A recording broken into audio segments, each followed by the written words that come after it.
you for joining our webinar today, Organizational Agile Demystified. I hope everyone's having a great afternoon. My name is Kelly Hamilton. I'm the Principal of Marketing at Agile Solutions, and I have the pleasure of being your moderator today. Before we get started, I'd like to go over two key items. First, we welcome and encourage all your questions throughout the webinar. To ask a question, all you need to do is type your question directly into the question window on your GoToWebinar control panel and hit submit. We'll answer as many questions as possible during the Q&A session following the main presentation. Secondly, we're recording today's webinar. We'll post it on the Agile website later this week. I'll send you an email once it's live in case you want to watch it again or forward it along to your colleagues. So with that, I'd like to introduce today's speakers. Vani Krishnan is an Agile expert who has over a decade experience with Agile transformation at Fortune 500 and federal organizations. She believes change begins with the heart of the individual and ripples throughout the collective mindset of the organization. Vani surfaces and resolves the fear that underlies change by seeking all perspectives and striving for renewed connection between people in a way that naturally supports adaptive thinking. Mason Chaudhry is the Principal of Delivery for Agile. In his role, Mason led the development of Axiom's Agile Adoption Maturity Model, which we call AAMM, and it's designed to help organizations tackle the complexities of adopting, scaling, and improving Agile practices across an enterprise. So with that, Mason, I'd like to turn the program over to you. Thanks, Kelly. All right. 71% of organizations report using Agile in some form, be it moving from waterfall to Agile or an entire organization thinking in an Agile manner. After a decade of mass adoption of Agile practices, most organizations have had mixed results in achieving the promised land of faster products to market that are built with greater quality and less resources. While Agile developed projects tend to be statistically more likely to succeed, lack of organizational agility can still lead to delivery issues or even failure. An example of this, in 2017, the U.S. government lost approximately $32 billion on failed Agile projects. Vani, you have been an Agile coach, a practitioner, and what I like to call an evangelist with both seasoned Agile organizations and those that are just starting their journey. Tell us, what is the state of Agile adoption in 2018?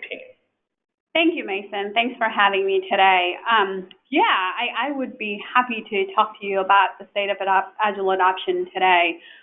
We're actually, talking about this just right in time because version 1 just released their 12th annual State of Agile report, and it says that timely customer satisfaction is still the top of measure of success. And Agile adoption has tripled in its, since the time that they have adopted within the organization.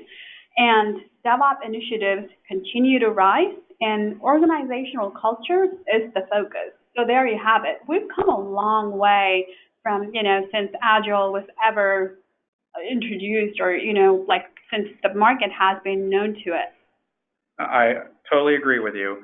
And so with that said, with 10, 15 years of mass adoption, now there's a paradigm shift occurring with how Agile practices are implemented in the commercial and federal space. The idea of adopting just process changes, for example, from waterfall to Scrum in development, to more of a cultural shift in organizations, the way they operate from top to bottom, you're finding that in a lot of places. A lot of it stems from Silicon Valley, but large organizations in the Fortune 1000 are finding the value. So instead of applying Agile practices to teams that develop products, cultural shifts and organizational agility is being investigated and invested in order to make organizations as a whole more competitive, nimble, and ready to respond to market forces. Tell me, what has been your experience in this organizational shift? Well, Mason, by definition, organizational agility is the capability of a company to rapidly adapt to emerging changes in the market and to respond to the changes and react successfully to their competitions in the market, whether it be, shift in the market, new technologies, organizations are learning that pocket adoption is just not ideal. It's just not enough, right? They're not meeting the needs. They're realizing that enterprise agility is the new way to go. They're learning that combining the efficiencies of scaling with speed and quality and, adds a layer of visibility is kind of like the winning strategy in today's market. And that makes total sense, because why have just a certain portion of your organization Agile where everyone else are laggards in one sense? Exactly. So what is the difference between an adoption and a transformation in the Agile world? Well, let me put it this way. If you are trying to, just learn making coffee for yourself, that's adapting, right? But if you want to become a barista so you could, cater to your taste, it's transformation. So coming back to our Agile world, implementing few Agile practices is adopting, right? But Agile is not just a process. It's a culture. It's a mindset. And identifying that and acknowledging that and embracing and acting on that need is transformation. That makes sense to me.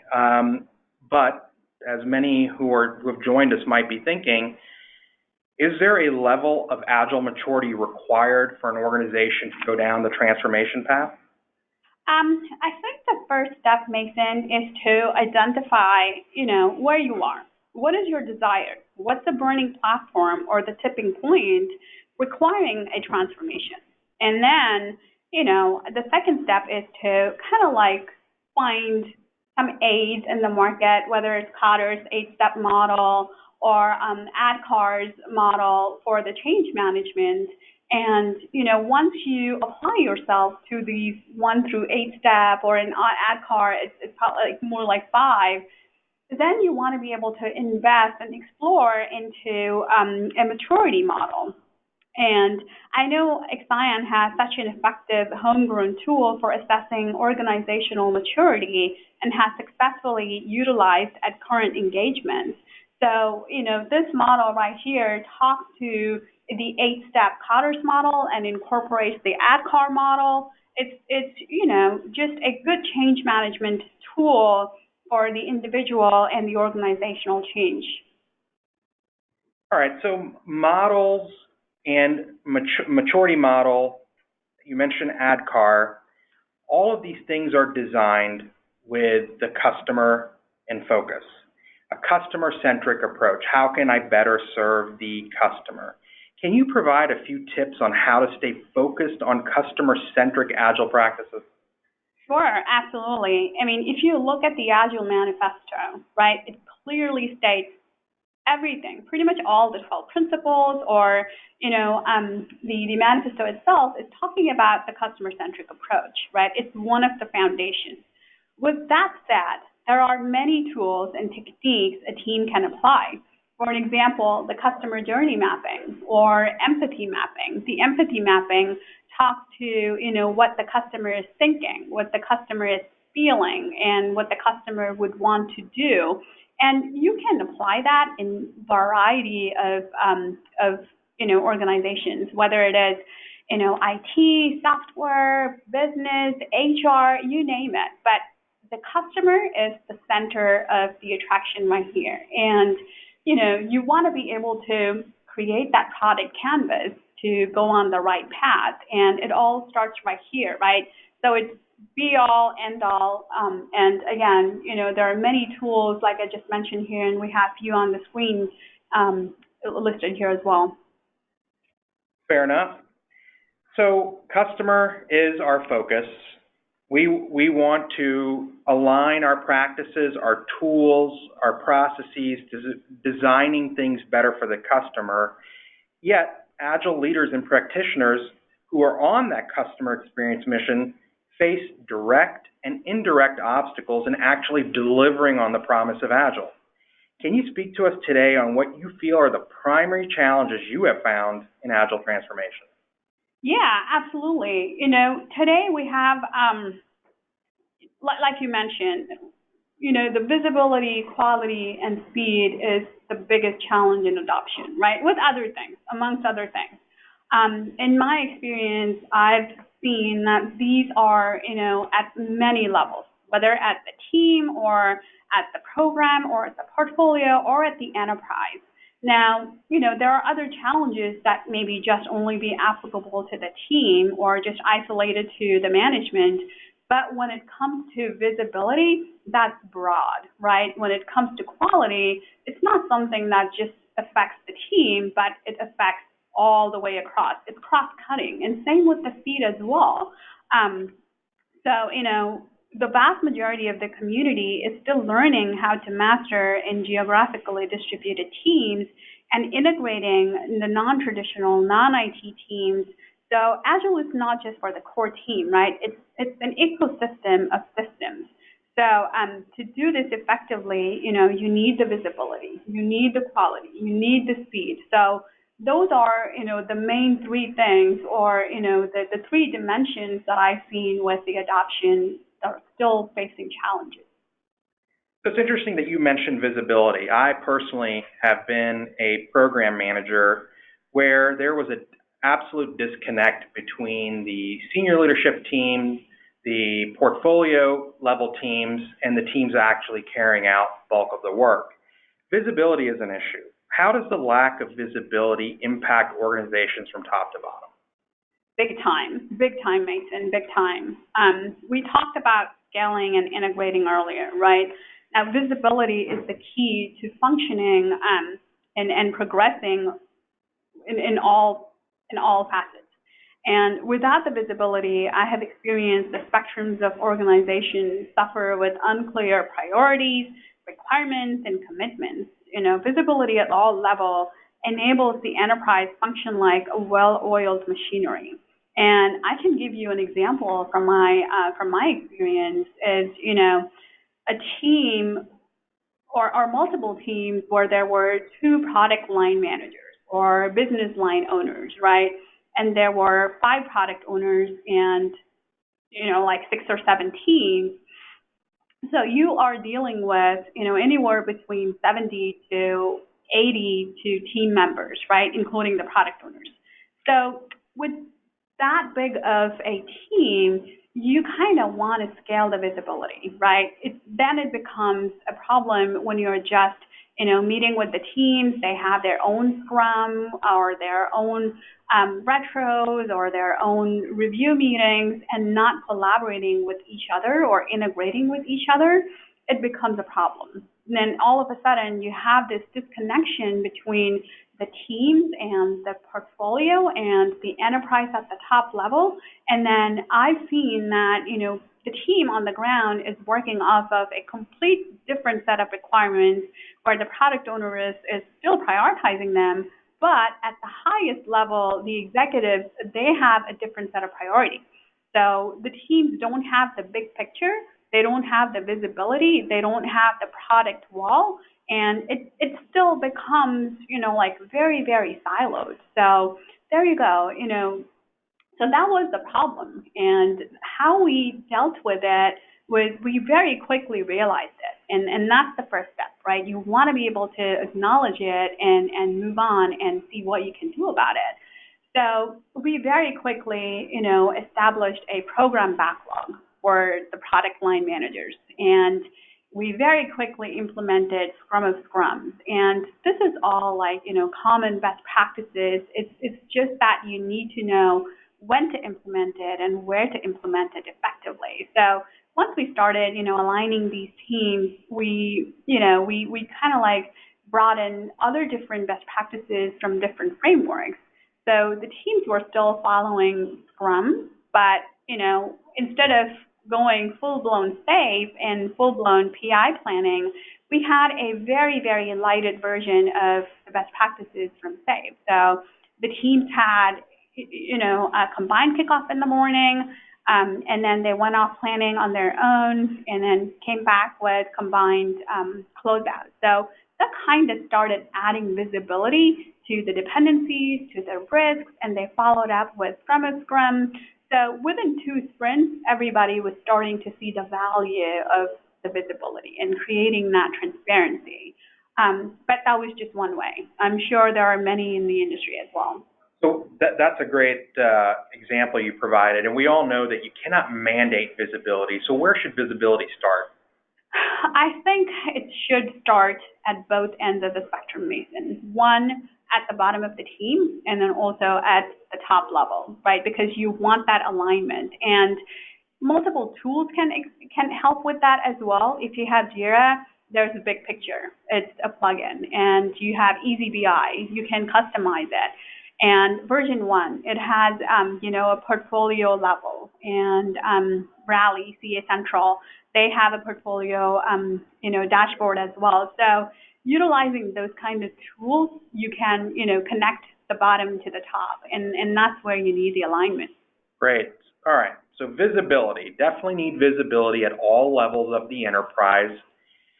But the term Agile, speed, sort of synonymous. Speed is the primary selling point of Agile.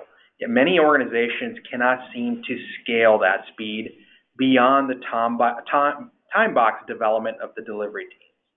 So you can have visibility, but now with speed, can you talk to us about what real speed is in Agile terms?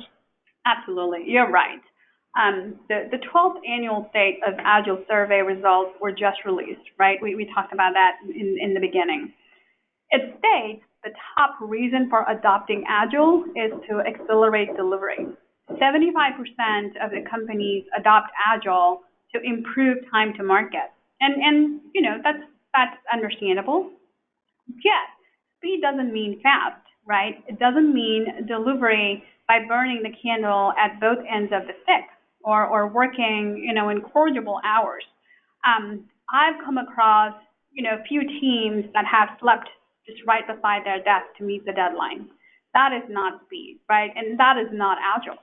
Delivering working functionality or the minimum viable feature incrementally and iteratively is speed. Instead of working, on a functionality for months and years, which, while the market has changed dramatically and then, the original requirements becoming obsolete, speed is responding to the customer's requirement in smaller increments. And, for this, I encourage decentralized decision making and engaging with the customers and stakeholders early and often, and commit to it what the teams can realistically deliver. I can give you an example of a very such scenario or a situation where the management was making the centralized decisions. So let me give you a quick definition or what does centralized decision mean. Centralized decision is when the leadership makes all kinds of decisions, right? Usually it should be infrequent and rare and not daily based, and it should be long lasting. Once made, they stay for a long time. An example would be, deciding on a technology platform, or providing broad economic benefit, like, if we offshore this team, we might gain, enormously from offshoring a team. So those are type of the decisions that you want the management to make. That's the centralized decision. Now, the decentralized decision is where the workers or the team members who have localized information make these type of decisions, right? These are frequent, mostly daily based, time critical, and they have the local information.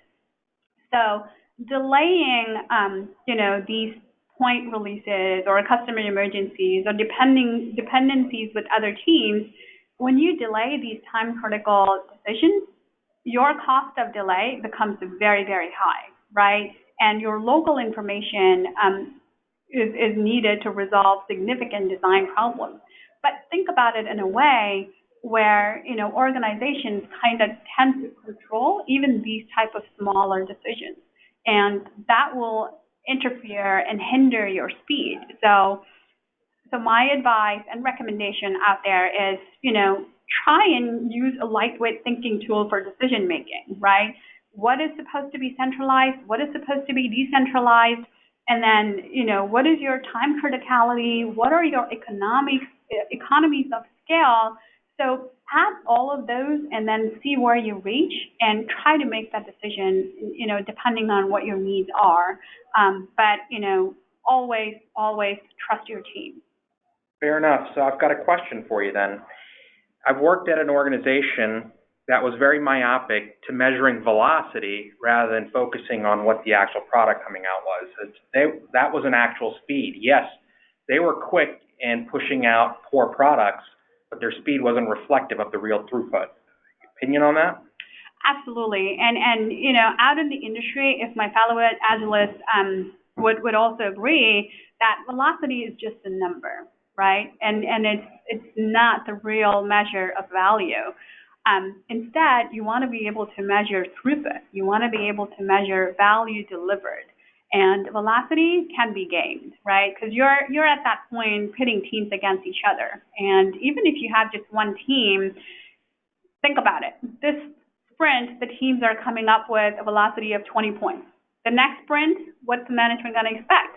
30 points, right? What are the team members going to do? They're going to inflate the points. So, yeah, velocity is not the right measure of tool or the right measure of metric to increase speed. Right.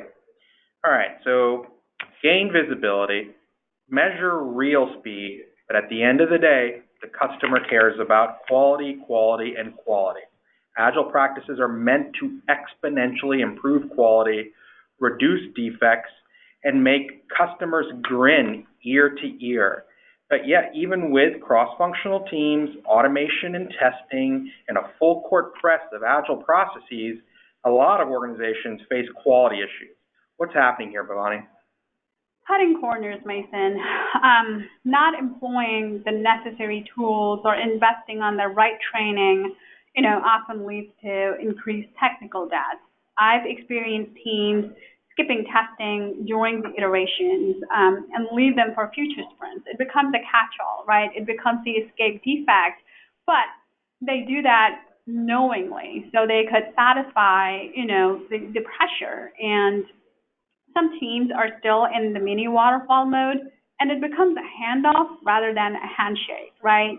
I've experienced companies where they have the right mindset, but they probably, don't have the right coaching or the right technical skill set to, employ and invest on good quality DevOps practices. Teams are always catching up. Automation is not there. But once they start to see where they are losing this cost of delay, I think, that's when they're responding to it. So I would recommend, instead of being reactive, be proactive, right? Listen to your teams and do some case studies, or, go to maybe some webinars or, some conferences where you would hear more and more about these, DevOps practices and educate yourself more on those, because, quality is non-negotiable. Again, if we tie it all back together, customer, right? You can deliver fast, not necessarily speed. You can, still probably get through without, being that visibility all aligned. But you just cannot negotiate with quality, because that's going to come back and it's going to create, more problems than anything. All right. So beyond visibility, speed, and quality, there are a lot of other obstacles in achieving the Agile adoption, or more importantly, the Agile transformation. But there are also a lot of tools, processes, and best practices out there. How should organizations gauge their maturity needs and desired state looking at all of this? Well, we briefly touched on this, right? An effective way is to assess the current level of maturity against the desired level. And, there are many ways. Again, if you break down your organization into product, process, and people, that there are different ways to do it, right? Whether it is self or guided assessment, the main areas has, proven to be very successful in terms of, the quality or the delivery cadence or the process adoption or the process improvement. So yeah, invest on and maturity model and then probably, utilize that every PI planning or every retrospect, depending on what the need is or what the appetite is, and go from there. All right, and you mentioned the Agile adoption maturity model. We know this is a holistic approach. I mean, it provides a roadmap. It allows you to do an assessment of your current state, allows you to identify these gaps. What is the value in this approach? There's many values in there, Mason. I think the biggest value is tying it all back together in terms of the visibility, right? Now, some of these tools are extensive, some are very simple, but then it's important to invest in one where it is holistic. Holistic in the sense where it is comprehensive, yet not overwhelming, right? It should look at the three main components of your organization, the people, the process, and the technology, and further break those down into, your organization or your culture, your practices, your, governance, your architecture, your automation tools, your DevOps practice. So, I think it's important to, start thinking about how you can, bring the customer experience back into the center stage.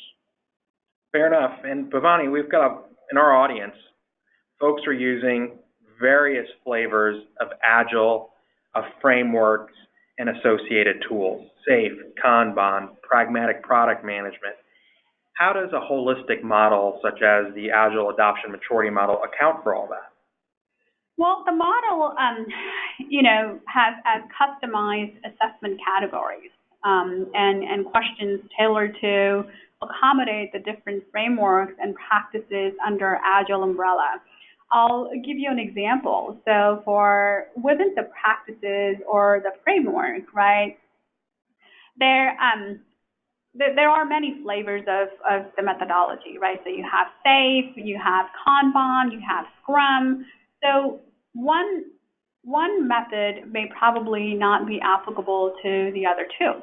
And the questions are totally customized in that sense, where, for Scrum, you probably have, the throughput that you want to measure. And for Kanban, you want to measure the lead time and the cycle time, and that probably may not be applicable to the Scrum. So the Agile adoption maturity model looks at different frameworks, and it helps the organization assess, depending on the framework that they are following, to customize their responses and gauge the right, the right state of where they are in, and measure that against where they want to be. All right. One of the most important practices that's evolving over the past couple of years is the product management practice. A lot of organizations are seeing themselves as product management companies, even if your customer is internal or your customer is external, even if you have a widget or a cell phone that you're selling, or you're selling services as a platform as a service internally. At the end of the day, they're all looking at product management. How does all of this fit in? So you said it right. The product management is becoming more and more centralized, right?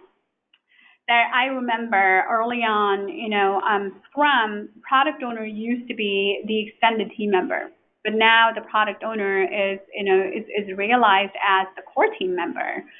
They are the center of the team, right? They are guiding the team. They are, prioritizing the value. They are everything there.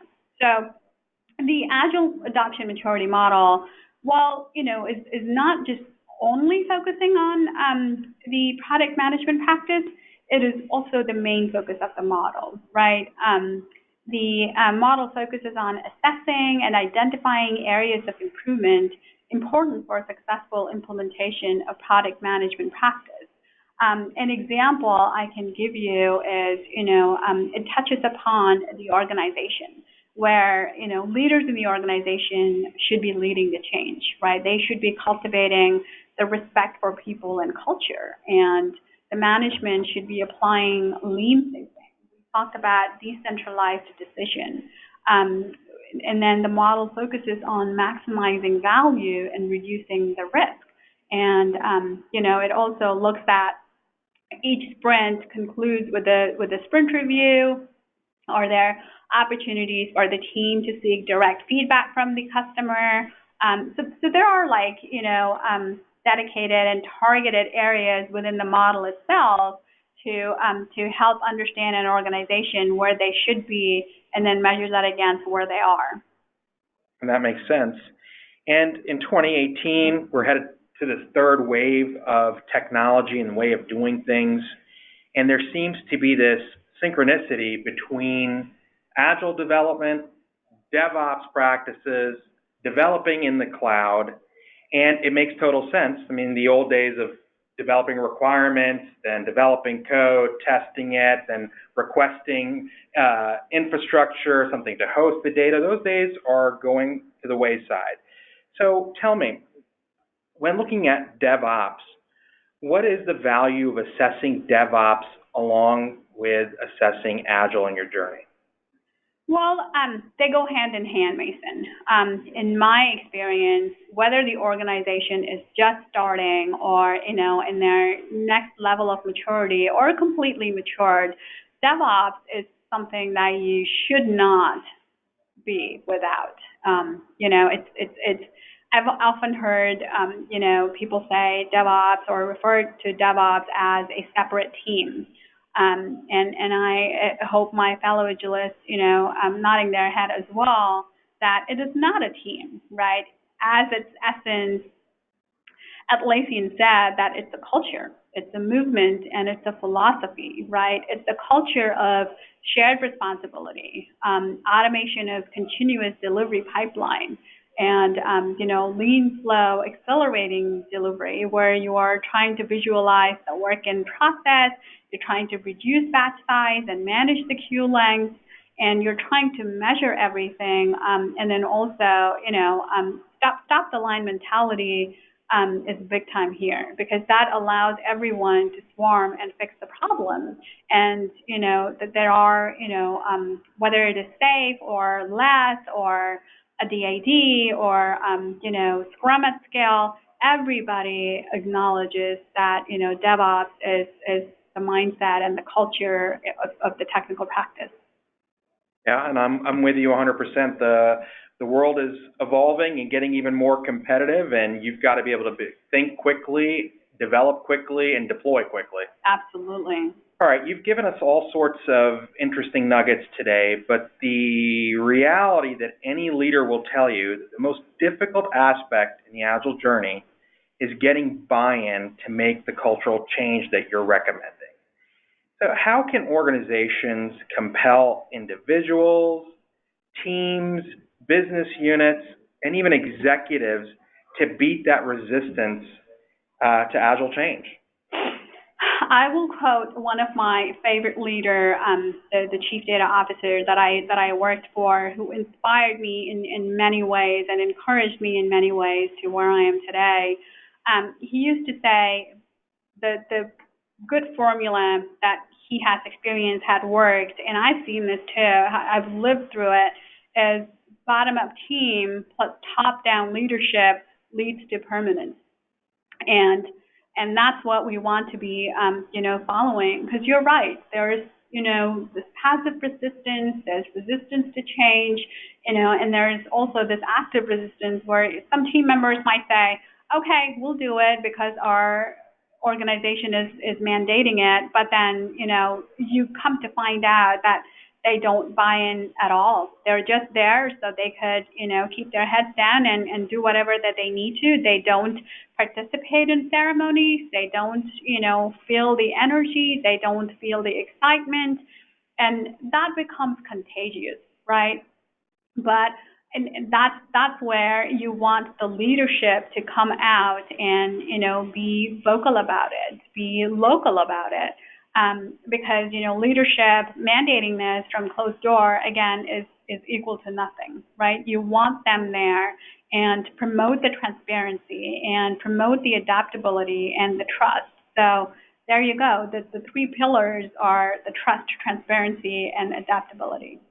And that's interesting you mentioned that, because at the end of the day, common sense says you must practice what you preach. Exactly. And you must also be involved. And so if Agile is here to stay within an enterprise, what I'm hearing from you and what I've experienced myself is that that mandate must be carried from top to bottom, and also everyone should be participating. Yeah, absolutely.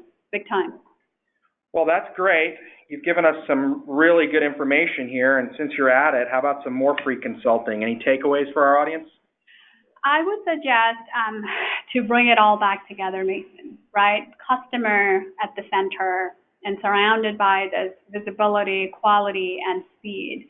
This has proven to be my holy grail out in the industry, and I've learned this from great Agile minds like Lisa Atkins, Jeff Sutherland, Mike Cohen, you name it. And you read all their books and you get inspired, and it all boils down to this one big thing, right? The relationship between the customer and the speed, the visibility, and the quality, which are all non-negotiable. So find ways to encourage this and engage the leadership into buying into this. And then, even if you have passive, active, whatever type of resistance, they will come. They will come together. It might take some time, as with any transformation and change, but positivity has its own way of, getting there. I agree. At the end of the day, we're serving the customer, and that's the way to go. One of the things I would love to hear from you before we hand it back to Kelly is, are there any suggestions on navigating the myriad of tools or processes or anything like that? Yeah, absolutely. I mean, we've added some bullets here, but just to reflect to them, don't always just focus on investing on the tools and going by the books. Gauge where you are, right? Practicality is very different than what you have on the books. But with that said, refer to the frameworks, but, like what SAFe calls for, what Kanban calls for. And then don't forget about the innovation, right? That is very important. So you want to be able to satisfy the customers while still having some fun, right? So let's all be agile. Let's all be agile. Thanks, Bhavani. All right, right, Kelly. Great. Great. Thank you both. I want to remind everybody on the line, if you have any questions you want to ask, go ahead and type them into your GoToWebinar control panel. And we have one already, and Bhavani, I'd like to go ahead and direct this one to you. Sure. Do organizations need a common taxonomy process or tool to gain more buy-in? Let me think about this. So, common taxonomy for the tools, probably. For the processes, it depends, right? So when you are investing on a tool, let's just take an example of, Jira or version 1 or Rally. They're all expensive. They're not the free version of it, right? So you want to be able to implement that for maximum benefit. And there you probably need some common taxonomy. But when it comes to implementing the best practices or the frameworks within the Agile methodology, not every team is the same, especially when you're integrating with a support team, right? Or when you're integrating with, multiple teams, SAFe might be the way to go. But not all programs require SAFe. So you want to be careful. So utilize the Agile adoption maturity model to assess what you need, and then probably think about investing on common taxonomy. Great. Well, thank you, Mason. Thank you, Bhavani. That's, I think, our last question. I have put up Mason's email address. If anyone on the line or in future has questions, please feel free to either email myself or email Mason directly, and we'll make sure we answer any questions you have. In addition, as I mentioned earlier, we're recording today's webinar, so I will post this online and send you all a link later this week so that you can share this around or watch it again. And we thank you all for your time. Mason and Bhavani, thank you so much. That was really informative. Thank you so Thank much you. for having Thank me. you. Hope you all have a great day.